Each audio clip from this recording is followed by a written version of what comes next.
საკოალიციო ცვლილებებისთვის წევრი ნინო გოგინაშვილი, დიდი მადლობა სტუდიაში მობრძანებისთვის. ნინო, თქვენით დავიწყოთ, რატომ არის რეგიონებში მნიშვნელოვანი შეახსენოთ საზოგადოებას, რა პოლიტიკურ ვითარებაში ვიმყოფებით, რა მძიმე პოლიტიკური კრიზისია ჩვენს ქვეყანაში, რატომ რეგიონები, რატომ არის მნიშვნელოვანი სწორედ ბათუმიდან ამ აქცია მსვლელობის გახსენება, კვლავ მოქალაქეების მიმართ, რომ უსამართლობა არ საწასულა, ჯერ კიდევ არის და ეს პროტესტიც არ საწასულა და მიუხედავად იმისა, რომ მოქალაქეების ასეთი მასშტაბური რაოდენობა ქუჩაში არ გამოდის, ეს პროტესტიც არ სადგანელებულა და არ საწასულა. კი ბატონო. მოგესალმებით, მადლობა თქვენთვის. რატომ ბათუმი და რატომ არის მნიშვნელოვანი შეხსენება? პირველ რიგში არ ვფიქრობ, რომ ეს არის შეხსენება, იმიტომ რომ ბათუმი არის ერთ-ერთი იმ საქართველოს დიდი ქალაქებიდან, რომელშიც უწყვეტი პროტესტი ისედაც მიმდინარეობს, თბილისის და რუსთაველის პარალელურად. დღეს არის უკვე 247 დღე. ამასთან დღეს არის მზიამაღლობელის რეჟიმის უკანონო პატიმრის შეიძლება ითქვას დასკვნითი პროცესი, ეგრეთ წოდებული პროცესი, თუმცა ჩვენ არ გვაქვს მოლოდინი, რომ მაინც დღეს მოვისმენთ გადაწყვეტილებას, როგორიც არ უნდა იყოს ეს ქართული ოცნების არალეგიტიმური რეჟიმის მითითებით გაჟღერებული სასამართლოს მხრიდან. ასევე ბათუმიდან ვიწყებთ ამ ცვლილობებს სწორედ იმიტომ, რომ მნიშვნელოვანია რაღაცა კონკრეტული დინამიკა შეიქმნას და ეს დინამიკა უნდა იყოს რაღაცა ლოგიკურ ფარგლებში მოქცეული და ლოგიკურ პროცესებთან თანხვდენილი. დღეს მზიამაღლობელის პროცესს ესწრება 9 ელჩი, ესენი არიან როგორც ევროკავშირის, ასევე ევროკავშირის სხვადასხვა ქვეყნების ელჩები. ეს არის ერთ-ერთი ყველაზე გახმაურებული და ხმამაღალი რეჟიმის პატიმრის პროცესი, ამიტომ მნიშვნელოვანია, რომ სწორედ ბათუმი იყოს ის ეპიცენტრი, საიდანაც დაიწყება გაფართოვება იმ პროტესტის, რომელიც ხედავთ, რომ საქართველოში უწყვეტად მიმდინარეობს ამ არალეგიტიმური ხელისუფლების წინააღმდეგ. ხომ არ ფიქრობთ, რომ ახლა საზოგადოება არის შესაძლოა მოდუნებული დაიღალა პროტესტით და ასე შემდეგ და პროდასალური პარტიებიც რაღაცნაირად აკლებენ ამ პროცესს, რა უნდა გაკეთდეს თქვენი აზრით, გარდა აი ამ საპროტესტო აქციების და მარშების გარდა. ჩვენ ხედავთ გარკვეულწილად დაპირისპირების სკერებს, მათ შორის ოპოზიციაში განსაკუთრებით ბოლო რამდენიმე დღეს თუ გადავავალებთ თვალყურს, თქვენი აზრით რა არის ახლა გასაკეთებელი, მათ შორის პროდასალური პარტიების მხრიდან. კი ბატონო. რაც შეეხება პროტესტის მონაწილეების დაღლას. კი, დაიღალა საზოგადოება, არ არის მარტივი საქართველოში პროტესტს არ ქონია ესეთი ხანგრძლივი მიმდინარეობა სხვა წლებში და ჩვენ ფაქტობრივად გავდივართ ამ გზას პირველად, მაგრამ არც რეჟიმი არ ყოფილა ისეთი, როგორიც დღეს არის, ამიტომ არ არსებობს აქ მზა რეცეპტი, რომ თქვათ ვიზახით, რომ აი ამას გავაკეთებთ და ამის შემდეგ რეჟიმი ერთიანად ჩამოიშლება. არა. საზოგადოება დაიღალა, მათ შორის არც ოპოზიციის წარმომადგენლები ვართ საზოგადოებისგან შორს და ჩვენც ვიღლებით პერიოდულად, თუმცა ამის მიუხედავად ჩვენ ვხედავთ, რომ ძალისმიერი მეთოდების, იმ მეთოდების, რომელსაც არალეგიტიმური რეჟიმი იყენებს საკუთარი მოქალაქეების წინააღმდეგ, ამ ძალისმიერი მეთოდების წინააღმდეგ არსებობს იდეა, რომელიც არის იმდენად ძლიერი, რომ დაღლის მიუხედავად საზოგადოება დგას და ითხოვს იმას, რაცაც იმსახურებს, რაც ეკუთვნის. ეს არის სამართლიანი და დემოკრატიული სახელმწიფო და ეს არის ასეთ დემოკრატიულ სახელმწიფოში საკუთარი მომავალი. სწორედ აი ამ კონტექსტში და წინააღმდეგობის პლატფორმა 8 პარტიული ერთობა, რომელიც შედგა თვითმმართველობის ეგრეთ წოდებულ არჩევნებში არ მონაწილეობის იდეის გარშემო და მე ორი სიტყვით დავამატებ შალვას ნათქვამს, რომ ჩვენ ხელს არ უშლით არავის არჩევნებში მონაწილეობა მიიღონ. უბრალოდ უნდა გაიაზროს ყველამ, ეს არ არის არჩევნები.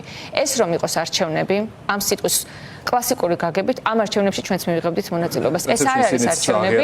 თვითონვე იძახიან ეს პარტიები. თუმცა ისინი ამბობენ, რომ ამ ინსტრუმენტის გამოყენებაც არის საჭირო. ეს არ არის ინსტრუმენტი. ეს არის იმის გაკეთება, რაც სურს რეჟიმს და როდესაც შენ ხარ წინააღმდეგობაში და როდესაც შენ გინდა რეჟიმის დასრულება და რეჟიმის დამხობა, შენ არ უნდა გააკეთო ის, რაც სურს რეჟიმს. ჩვენ ძალიან კარგად ვიცით, აბსოლუტურად ბოლო რამდენიმე თვის განმავლობაში ქართული ოცნების არალეგიტიმური ხელისუფლება ავითარებს მოსაზრებას, რომ თვითმმართველობის არჩევნებში მონაწილეობისთვის საპირწონედ ის გათავისუფლებასაც თავაზობს მათ შორის პოლიტიკური პარტიების წარმომადგენლებს, რომლებიც ასევე არიან რეჟიმის ტყვეები დღეს უკანონოდ დაკავებულ მოქალაქეებთან ერთად და ამ გარიგებას არ შესთავაზებს ქართული ოცნების რეჟიმი არავის, მას რომ არ აწყობდეს თვითმმართველობის არჩევნებში ოპოზიციის მონაწილეობა.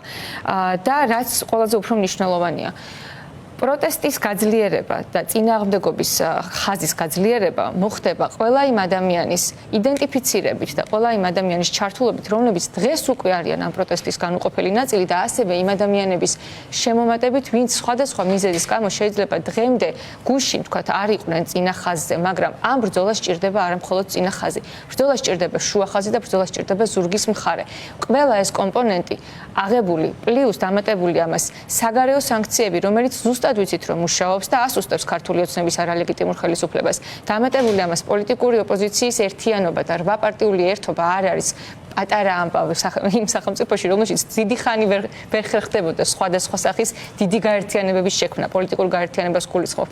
ამიტომ ეს არის ის ძირითადი კუნძულები, რომლებზეც უნდა გაიაროს ამ წინააღმდეგობის და საბოლოოდ რეჟიმის დასრულების ხაზმა. გარკვეულწილად შეიძლება ითქვას, რომ მოქალაქეები რეგიონებში პროპაგანდის მიმართ მოწყობილები არიან. ჩვენ ვნახეთ აი დისკუსია იგივე მეორე ფრონტთან, ომის შიშთან დაკავშირებით, ახლა როგორ მუშაობს ქართული ოცნების ეს პროპაგანდა? ქართული ოცნების პროპაგანდა რასაკვირველია მუშაობს თავისი მაქსიმუმის შესაძლებლობის ზღვარზე და ის ამ მაქსიმუმს არასდროს დაბლავ არ დაწევს, იმიტომ რომ ამის ფუფუნება არ აქვს ქართული ოცნების არალეგიტიმურ ხელისუფლებას, რომ რაღაცა დათმობაზე მაინც წავიდეს იმ ნარატივიდან და იმ გზიდან გადაუხვიოს და ეს ძალის გამოსხივების გზა არის, რომელსაც უბრალოდ ვერ ასხივებს და ამიტომ ძალადობით ცდილობს ეს ძალა ჩაანაცვლოს. რაც შეეხება ომის პროპაგანდას, ცოტა ფართო პოლიტიკური წრეში უნდა შევხედოთ მაშინ ამ სიტუაციას და უნდა აღვნიშნოთ აუცილებლად, რომ როდესაც რუსეთი მარცხდება უკრაინასთან და უკრაინის სახით აქ იგულისხმება გაერთიანებული დასავლეთი დემოკრატიული სახელმწიფოები, რომლებიც აშკარად და მკაფიოდ მხარს უჭერენ უკრაინას არა მხოლოდ სიტყვიერად, არამედ ფინანსურად და ტექნიკურად და არსებობს ეს ხაზი, რომელიც ხედავთ, რომ რუსეთის და პუტინის ნელ-ნელა დასუსტებისკენ მიმდინარეობს და მიდის უკრაინაში რუსეთის დამარცხებისკენ, ეს თავისთავად მოქმედებს საქართველოშიც იმ თემაზე, რომ იმ ნარატივზე, რომ ომი არ იქნება საქართველოში, ომი ვერ იქნება საქართველოში, თუ რუსეთი იქნება მაქსიმალურად დასუსტებული. ომი ვერ იქნება საქართველოში, თუ საქართველო იქნება მაქსიმალურად ძლიერი და მაქსიმალური სიძლიერე უნდა მოიპოვოს სწორედ ევროკავშირთან და დასავლეთის პარტნიორებთან მჭიდრო კომუნიკაციით და თანამშრომლობით. ამიტომ ეს ნარატივი ვფიქრობ, რომ საფუძველს მოკლებულია განსაკუთრებით იმ კონტექსტის გათვალისწინებითაც, რომ როდესაც ვიზა ლიბერალიზაციის საკითხი დგას აი ასე მწვავედ და საქართველოში საზოგადოებაში ელექტორატში არსებობს რამდენიმე კონსენსუსური საკითხი, სადაც უმრავლესობა არის ერთ მხარეს და მათ შორის ევროკავშირში ინტეგრაციასთან დაკავშირებით საზოგადოების უდიდესი ნაწილი არის სწორედ ევროკავშირში ინტეგრაციის მომხრე. აი ამ ფაქტორების გათვალისწინებით ჩვენ უნდა შევეცადოთ, რასაკვირველია ეს არ არის მარტივი, იმიტომ რომ რაღაცა ქვეცნობიერი შიშები ყოველთვის არსებობს. გადავრჩები თუ არ გადავრჩები, ეს ეგზისტენციალური კითხვა და ქვეცნობიერად მუშაობს ეს. ამიტომ აქ უნდა დაუპირისპიროთ არალეგიტიმური რეჟიმის პროპაგანდას წყობრი და თანმიმდევრული მარტივი ენით გაშლილი, რატომ არ შეიძლება რომ ჩვენ შეგვეშინდეს თეორიულად რაღაცა ილუზორული ომის მაშინ, როდესაც დემოკრატიას ვკარგავთ აქ და სახელმწიფოს ვკარგავთ რეალურად.